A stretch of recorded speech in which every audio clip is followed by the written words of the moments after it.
Master Jet, paano po malaman ng teacher if approved ang loan sa GSIS MPL?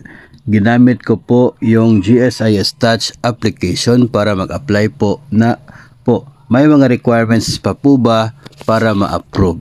Okay, pwede po tayo mag-apply ng loan sa GSIS Touch. Makikita po natin doon, no, kung tayo ay approved na base po sa status na makikita po natin doon sa ating inavail na loan.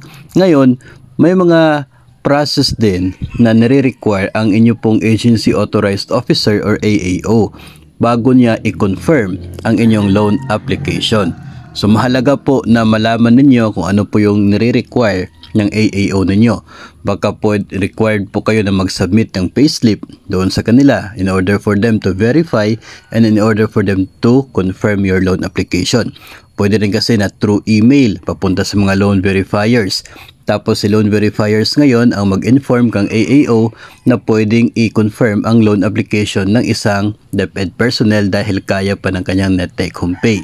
So mahalaga po na malaman ninyo muna kung ano po yung nire-require na process ni AAO bago siya mag-confirm ng loan application. Hindi pwede na mag-apply ka lang tapos hintayin mo kung kailan yan ma-approve na wala kang gagawin kasi kinakailangan din naman na ma-verify nila na kaya pa na net take home pay mo na bayaran yung monthly deduction, monthly amortization sa inyong ina-applyan na loan bago ito i-confirm ng AAO ng inyong pong ahensya.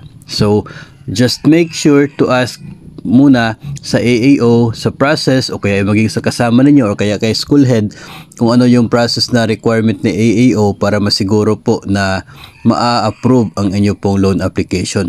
Pagdating po kasi ng 7 araw from application, kung wala pong maging action si AAO, ay automatic po na disapprove ang inyong loan application. Automatic po siya na makancel kasi walang action na nagawa doon sa part ng AAO ninyo o kaya ay hindi po kayo nakapagpa-confirm o nakapagpa-approve sa AAO ng inyong loan application sa GSIS.